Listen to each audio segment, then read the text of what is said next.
Buenas tardes, mis hermanos. Me da gusto que más de la mitad de los hermanos que iniciamos nos quedamos a la lección. Qué bueno. Nunca hay que despreciar los medios de gracia que nuestra iglesia tiene para nuestro crecimiento espiritual. Acabamos de escuchar una predicación que nos ayuda a moldear nuestra actitud hacia el Señor y sobre todo permanecer siempre en Él. Una iglesia que en la palabra que predica no pone a Cristo en el centro, hermanos, hay hora de buscar otra, porque no estamos en la adecuada. Nosotros somos cristocéntricos, porque hemos puesto en el centro de nuestras vidas a nuestro Señor y Salvador Jesucristo. El día de hoy vamos a continuar con parte de la lección anterior, en el cual nos ayuda a fortalecer nuestro conocimiento de la palabra de nuestro Dios a través de una de las muchas doctrinas que tenemos. Doctrinas que no requieren cuestionamiento ni discusión. Escuchamos que dentro de las características o cualidades de nuestro Dios es que no se equivoca. Él habla con verdad. Y nosotros, a diferencia del mundo, que siempre pone como referencia a algo, todo lo que hace o todo lo que dice, nosotros como creyentes, no.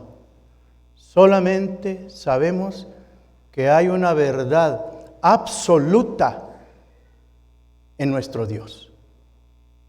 Nuestro Dios tiene esa cualidad de que sus verdades son absolutas. No necesitamos remitirnos a nada. Amamos a las personas no porque estén bonitas ni porque nos traten bien. Las amamos porque Dios es amor. Y Él nos enseña a amar a todos.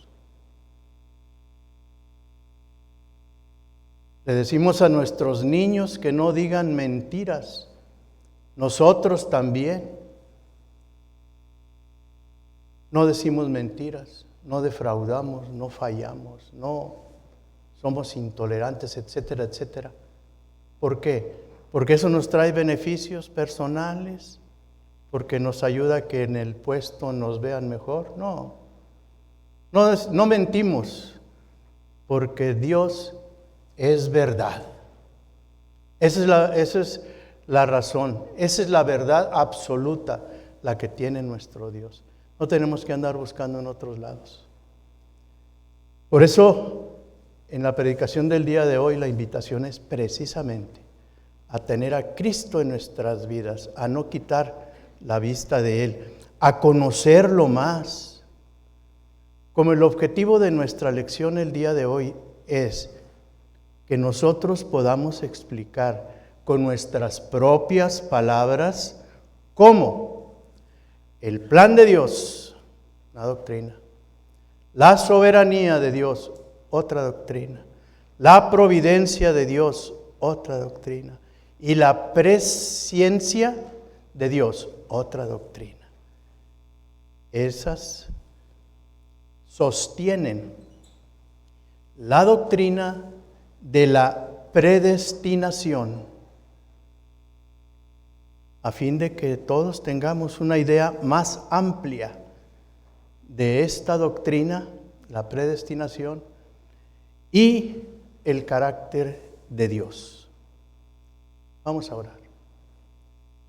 Bendito Dios, le damos gracias, Señor, por haber puesto en nuestros corazones estar aquí, recibiendo más de tu palabra, conociéndote más, Señor, sabiendo que tú nos provees de tus verdades, pero también te guardas aquellas que sabes que no podemos entender, que en algún momento lo podamos hacer gracias a ti y en tu presencia.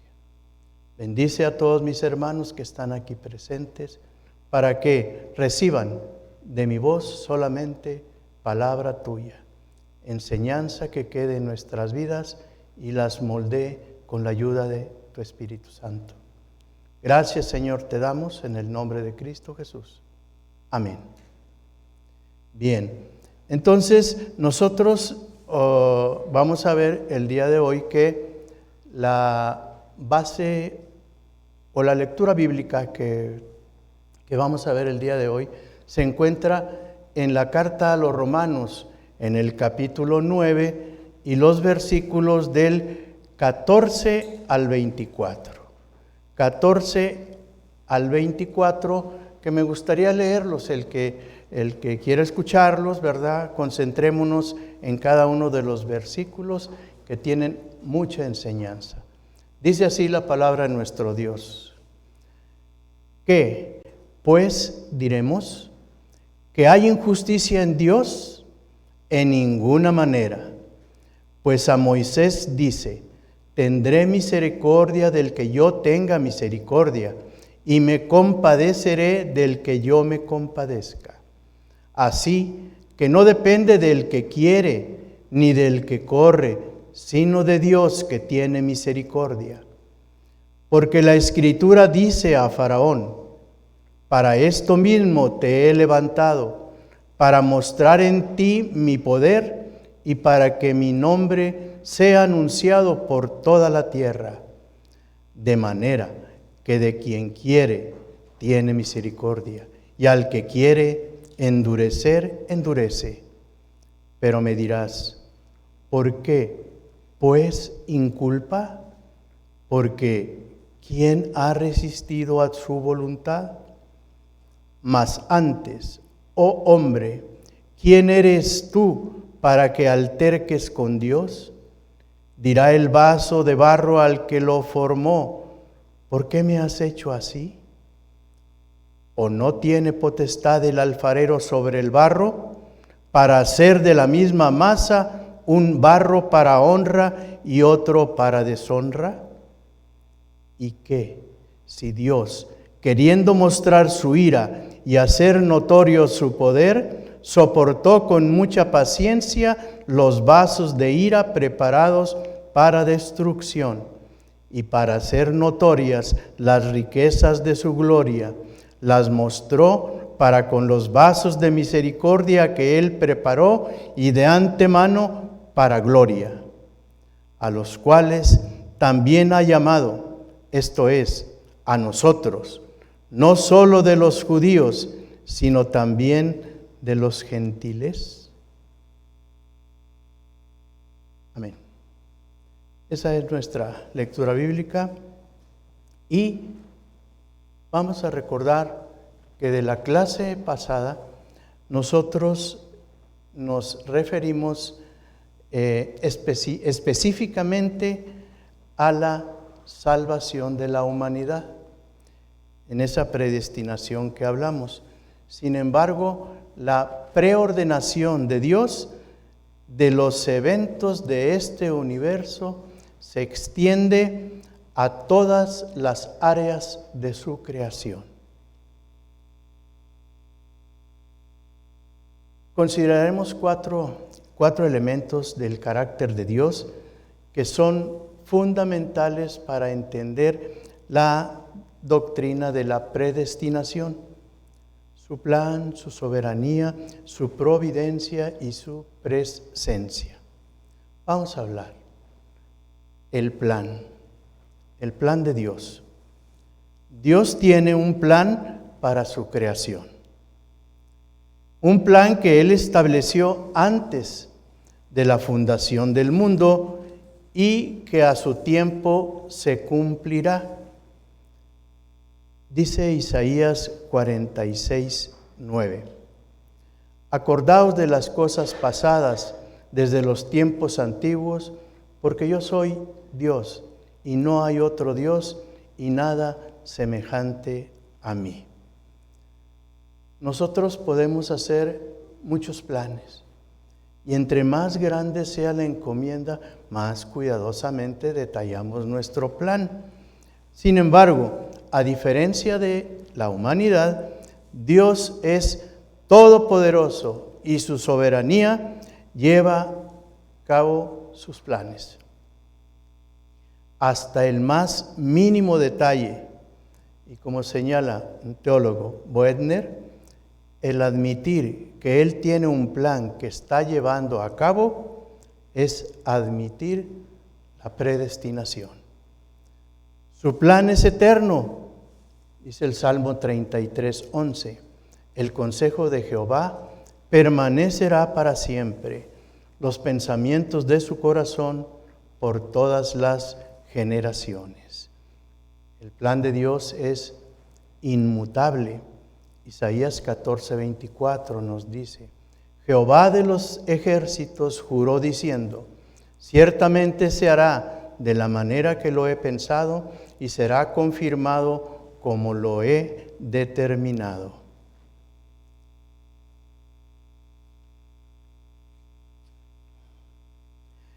El plan de Dios también incluye los actos futuros del hombre, incluidos sus actos pecaminosos. Y a veces piensa uno, ¿por qué suceden? Pues porque Dios lo permite. Dios lo ha permitido. Y estos actos tienen un lugar exacto en la obra de Dios.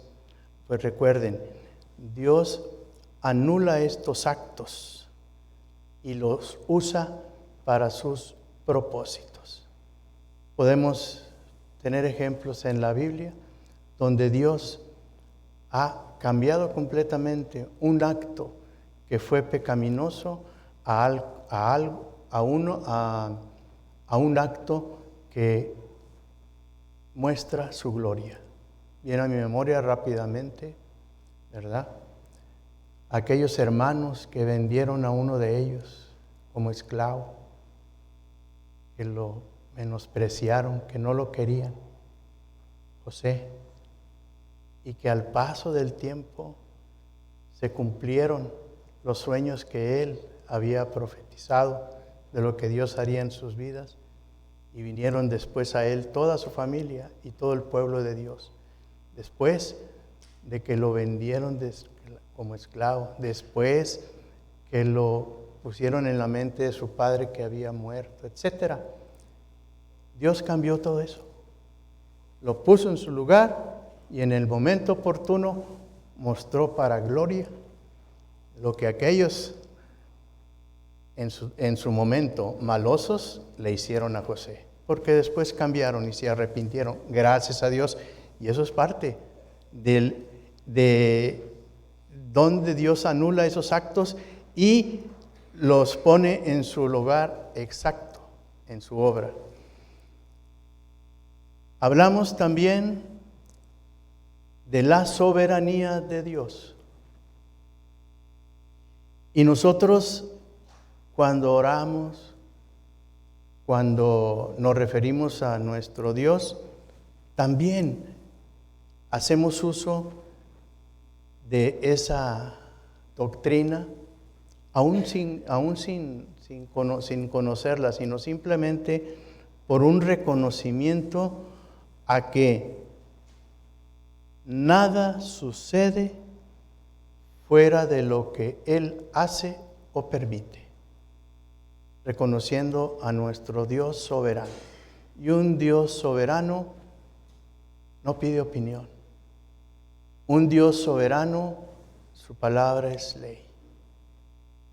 Y cuanti más a nuestro Rey, a nuestro Dios soberano, que en las Escrituras se establece claramente que nada sucede fuera de lo que Él hace o permite.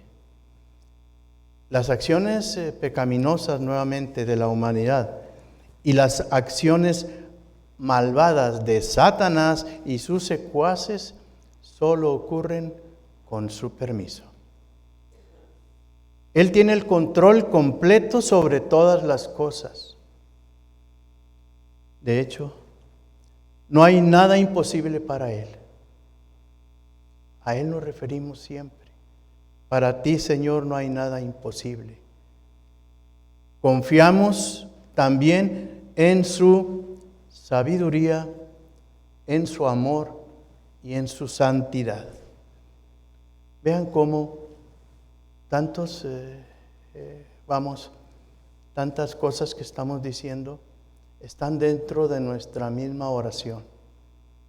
Ahora debemos entender que es parte del carácter de Dios, que es parte de lo predestinado que estamos, que es parte de lo que es nuestro Dios al cual nosotros creemos. Los que rechazan la soberanía de Dios deben considerar qué otras alternativas les quedan. Nuestro Dios es soberano y además completamente bueno. Y descansamos sabiendo que nuestro destino eterno no se deja a la fortuna o a la casualidad, o a leyes irrevocables de la naturaleza o de nuestras mismas personas pervertidas y miopes. Si a veces no captamos a qué nos estamos refiriendo, pero ¿quién no ha escuchado? Tuyo es el poder. Tú puedes realizar todo lo que quieras. El cielo es tu meta o tu destino o tu techo. ¿Cuántas veces no decimos, mi destino es este, o gracias a mi suerte obtuve esto? Encontramos muchas expresiones de eso, pero no es así. Dios nuestro Señor es soberano y todas las cosas suceden porque Él así las tiene establecidas, no por nosotros, no por la fortuna, no por sería herejía decir la diosa naturaleza, porque también todas esas cuestiones nos están constantemente bombardeando y quieren hacernos titubear, ¿verdad? Por eso, cuando me meto en otra doctrina, cuando hablamos nosotros de un ecumenismo y vemos hermanos muy bien intencionados y muy buenas personas que dicen, vamos a unirnos, la iglesia católica, la iglesia musulmana, vamos a unirnos en un ecumenismo, pues les digo, no coqueteemos, no flirteemos, que no conocemos la historia bíblica de lo que sucede cuando Dios manda que se corte de raíz algo y no lo hacemos. Cuando la palabra de nuestro Dios nos dice qué unidad tiene el agua con el aceite, la luz con la oscuridad. No podemos pensar en eso, solamente creer en la palabra de nuestro Dios. Si nuestro Dios dice esto es cierto. Ya lo vimos en la predicación del día de hoy. Dios no se equivoca. Entonces, conozcamos nuestras doctrinas. No coqueteemos con alguna otra insinuación, por más placentera y bella que nos parezca. Vayamos a la palabra de nuestro Dios. Dios, como dijo nuestro pastor hace rato, no vino a que tengamos paz.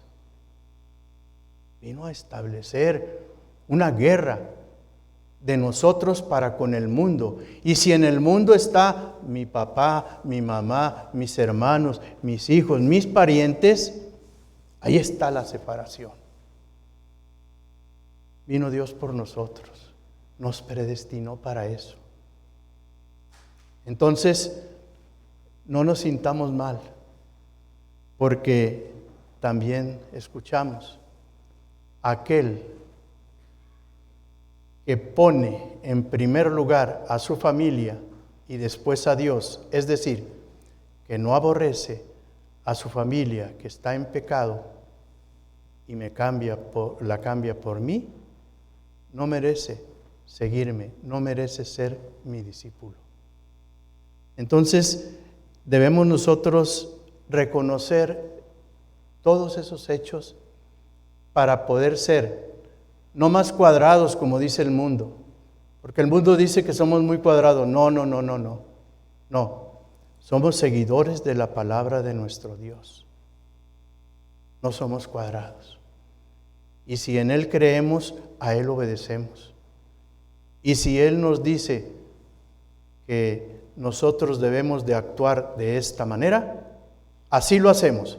No importa que los demás nos miren como alguien, oye, no, pero no hagas eso, porque después también nosotros la llevamos.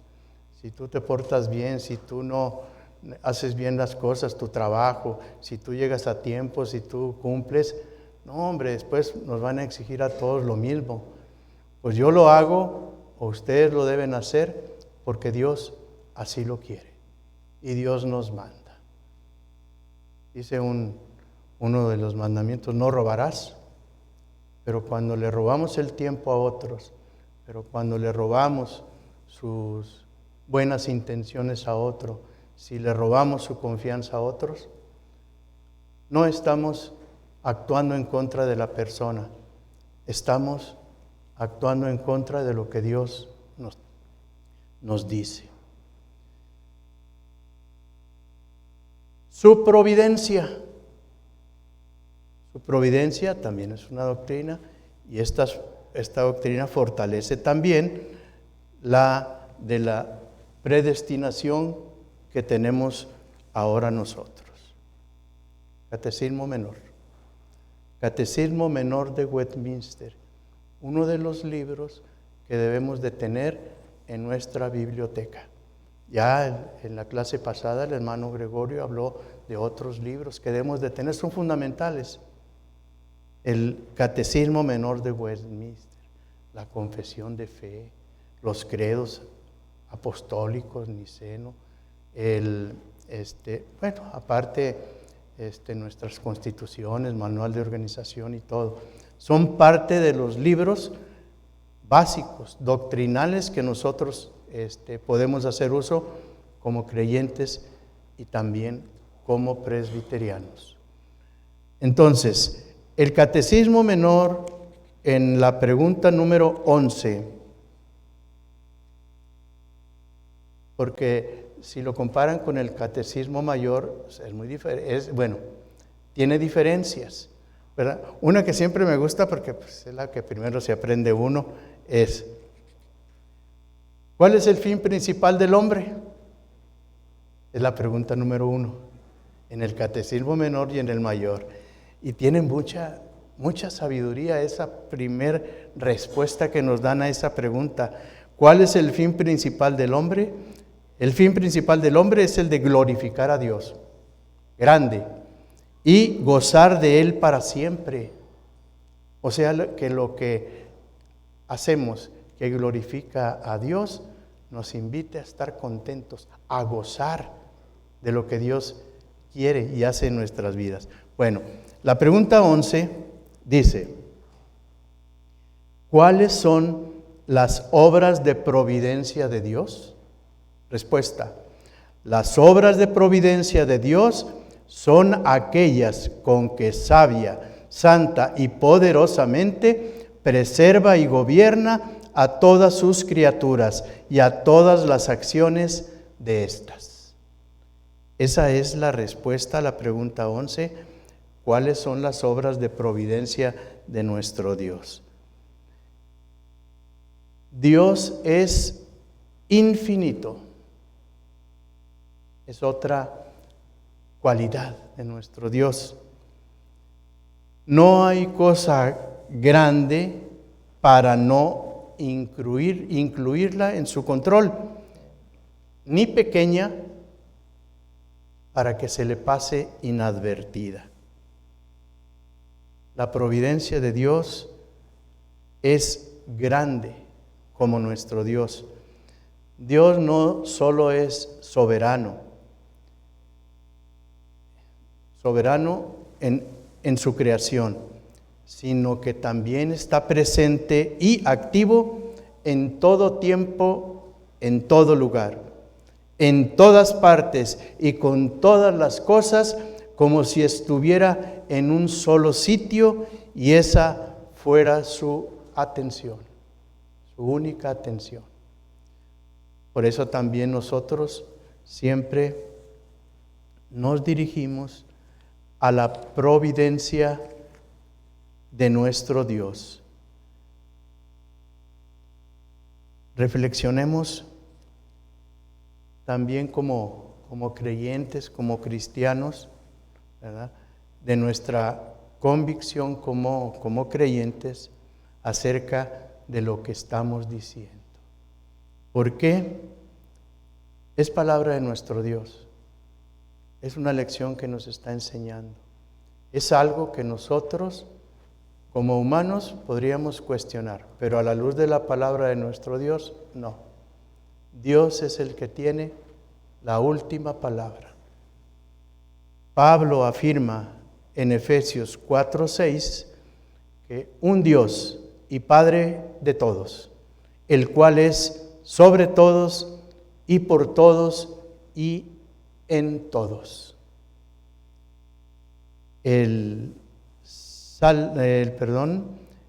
Hechos 17:28, porque en Él vivimos y nos movemos y somos, como algunos de vuestros propios poetas también han dicho, porque linaje suyo somos. Y en Hebreos 1:3, el cual, siendo el resplandor de su gloria y la imagen misma de su sustancia, y quien sustenta todas las cosas con la palabra de su poder, habiendo efectuado la purificación de nuestros pecados por medio de sí mismo, se sentó a la diestra de la majestad en las alturas. Y Colosenses 1:17, y Él es antes de todas las cosas, y todas las cosas en Él subsisten. Nuestro Dios nos da dones, habilidades y circunstancias diferentes a cada uno. Mueve las fuerzas con su sabiduría y conocimiento. Ya se vio que se extiende a la salvación que se da a algunos y se niega a otros. Dice Voltaire, Dios presenta al hombre incentivos externos de forma tal que el hombre actúa en conformidad a su propia naturaleza. Sin embargo, hace precisamente lo que Dios ha determinado que hiciese. La providencia de Dios se extiende. Uno hace muchas cosas y los hace porque uno así cree que deben hacerse. Sin embargo, Dios, en su provisión hacia nosotros, ya conoce lo que vamos a hacer, lo que vamos a contestar. Entonces, a veces no queremos entenderlo, ¿verdad? Pero es muy cierto. Antes de que yo diga o haga algo, ya Dios ya lo sabía. Ya lo sabía. Si yo lo hago y es en contra de lo que Dios dice, pues yo debo asumir esa responsabilidad y afrontar las consecuencias, porque Dios todo lo tiene bien planeado. Entonces, Él sabe antes de que sucedan todas las cosas. Esa cualidad o característica de Él es su presciencia. Fíjese, presciencia, porque a veces lo lee uno de corrido y dice su presencia. No, presciencia, que Él sabe lo que voy a decir incluso antes de que lo diga. Salmo 139, 4 dice: pues aún no está la palabra en mi lengua, y he aquí, oh Jehová, tú la sabes toda. Y en el versículo 16 de ese mismo salmo dice: mi embrión vieron tus ojos, y en tu libro estaban escritas todas aquellas cosas que fueron luego formadas, sin faltar una de ellas. Caray, es grande nuestro Dios, su presciencia. Me conoce desde antes, sabe mi fin. Entonces, pues es una invitación a no mostrarnos renuentes, a escuchar, a obedecer la palabra de nuestro Dios. Que también veo con tristeza también esta profecía. Se cumplió, Hechos 2:23, dice: el cual, siendo el resplandor de su gloria y la imagen misma de su sustancia, y quien sustenta todas las cosas en la palabra, con la palabra de su poder, habiendo efectuado la purificación. Me estaba equivocando. Hechos 2:23, a este, entregado por el determinado consejo y anticipado conocimiento de Dios, prendisteis y matasteis por manos de inicuos, crucificándole. Ahí vemos cómo el Señor tiene sus planes, es soberano, sabe de las cosas que van a suceder, pero aún así las deja correr porque Él tiene un plan, un propósito. Y si nosotros desde ahorita decimos: no, ¿por qué lo van a crucificar? No cuestionemos a Dios, porque Él así lo tenía planificado. Tenía que suceder eso. Y ahorita nos está recordando que una de las características de Él es su presciencia. Es difícil entenderlo, pero Dios no tiene las mismas limitaciones que nosotros. Él ve el pasado, el presente y el futuro, todo al mismo tiempo. Nosotros no lo podemos entender. Sin embargo, eso es posible para Dios, porque para Él no hay nada imposible. Un día son como 1,000,000 nuestros, un día del Señor. Antes de crear el mundo, Dios sabía el principio y el fin. El teólogo Buettner argumenta: ¿de qué forma tendría un conocimiento previo? Es que Él mismo lo predestinó para que ocurrieran. El doctor A.B. Strong dice: en otras palabras, al decidir crear el mundo como lo hizo, también determinó todo lo que sucedería en el mundo que creó. Podemos concluir: Dios tiene un plan. Su soberanía impide que algo escape a su control. Su providencia sostiene y obra en cada detalle. Su presciencia sabe todas las cosas que sucederán. Y nuestra confianza como cristianos descansa en saber que su naturaleza es completamente sabia, buena, amorosa y justa. Y lo que Él ha predestinado es el mejor plan posible para toda su creación y para su gloria. Amén. Vamos a orar.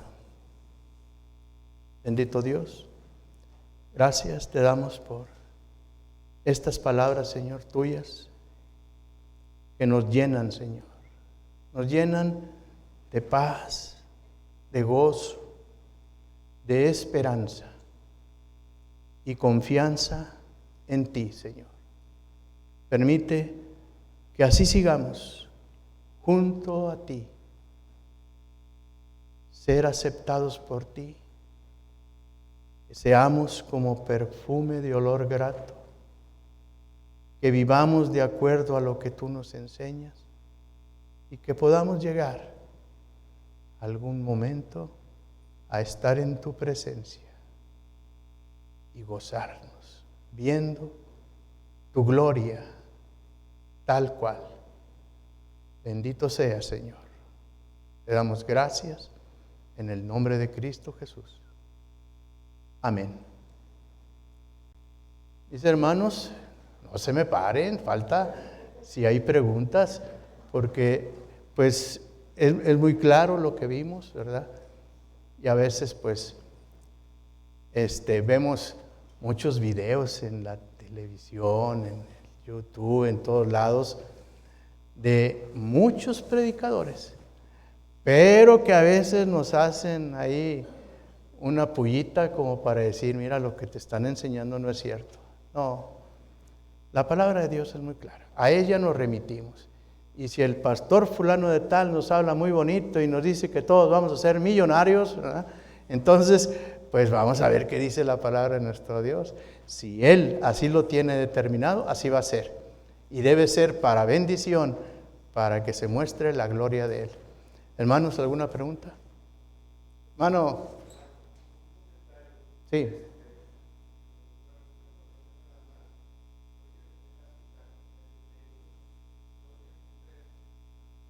Sí. Ajá.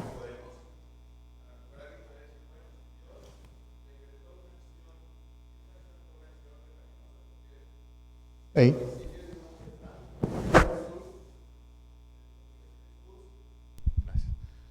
Entonces Dios es autor de pecado, podría alguien decirlo. Sí. Porque Dios decretó una acción mala, porque el homicidio de un hombre santo, repito, es perverso, ¿verdad? Probablemente la acción más mala del mundo, porque si alguien no merecía morir, es nuestro Señor, por su santidad. El punto es que el mismo verso nos enseña, dice, por mano de hombres inicuos. Inicuos, sí. O sea, no es por hombres de manos, hombres santos. No, malvados. Entonces, Dios no es autor de pecado, si alguien lo pudiera haber pensado, sino Dios, para sus planes, sus propósitos, utiliza a veces, como en el caso de Job, la maldad de los hombres, su pecado, Él no los incita, sino simplemente el hombre, su pecado mismo sale a relucir y aún su pecado cumple dentro de los planes y propósitos de Dios, ¿verdad? Perfecto. Porque me he encontrado mucha gente en conversaciones, entonces Dios es autor de pecado, entonces Dios, ya ves que tu Dios no es tan bueno porque determina cosas malas, pero Dios no determina cosas malas. Él, dentro de sus propósitos, aún la maldad del hombre, pues cumple sus planes y sus propósitos sin incitarlo siquiera, simplemente la maldad que habita en el hombre mismo, ¿verdad? Así es, mi hermano. Muy cierto, pues coincidimos en muchas cosas que hablamos. Quería agregar yo, porque algo que no se me pasara. A veces nos enojamos y el enojo a veces causa problemas. Se pone el sol en nuestros ojos y entonces hacemos cosas indebidas.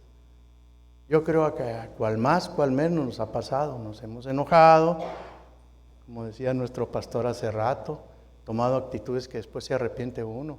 Y como creyente, como fortalecido en el Señor, va uno y pide el perdón a todo mundo que se afectó, ¿verdad?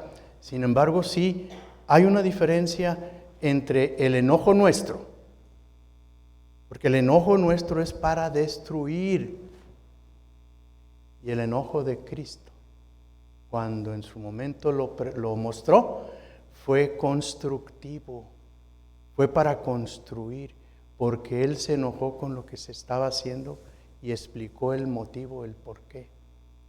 O sea, el enojo de Cristo es un enojo constructivo y el enojo humano es un enojo destructivo. Ahí está una diferencia muy grande. Y el hermano ahorita en lo que estaba diciendo perfectamente. Hay muchas cosas malvadas, hay muchas cosas. Es más, hasta dentro de los mismos apartados para el Señor, a veces también hacemos cosas indebidas. Quizá no entremos en la categoría de inicuos en general, porque hay los que son malvados de por siempre. Nosotros porque a veces nos debilitamos y creemos otras cosas y nos volvemos malos ante los ojos del Señor. Sin embargo, la palabra de nuestro Dios, la comunión con mis hermanos, me invita a reconsiderar y a decir, no está correcto. Bien, Dios en su grandeza, la maldad, tarde que temprano, la pone en su lugar. Es decir, la utiliza para la gloria de Él. ¿Cuántas veces no hemos visto personas en nuestro alrededor que eran bien malos, bien malosos, ¿verdad? Y pues uno no actúa igual que ellos, al contrario, se somete y lo invita al cambio, poco a poco, y de repente se encuentra con que esa persona, oye, no te conozco, eres muy diferente, cambiaste. Pues no cambió porque yo le haya aconsejado, cambió porque Dios así lo tenía predeterminado. A él, su maldad, se la transformó en su momento. Él hace los ajustes cuando Él lo decide, no cuando nosotros queramos. A nosotros nos toca someternos a la voluntad y sobre todo, palabra, misericordia de nuestro Dios. Porque si nosotros decimos, Señor, aplica tu justicia en manos de este pecador, no, porque si la aplica en él, también la va a aplicar con nosotros. Y no nos va a ir bien si Dios aplica su justicia en el mundo. No nos va a ir bien. Por eso nosotros rogamos y le pedimos a nuestro Dios que nos envuelva con su misericordia, que es la que nosotros sabemos, que es la que hace que Él decida quién sí, quién no. Nosotros apelamos a la misericordia de nuestro Dios. ¿Algo más, hermanos? ¿No? Bueno, entonces ya oramos. Ahora sí, despacito, párense. Ya se pueden ir. Gracias, hermanos. Que Dios los bendiga.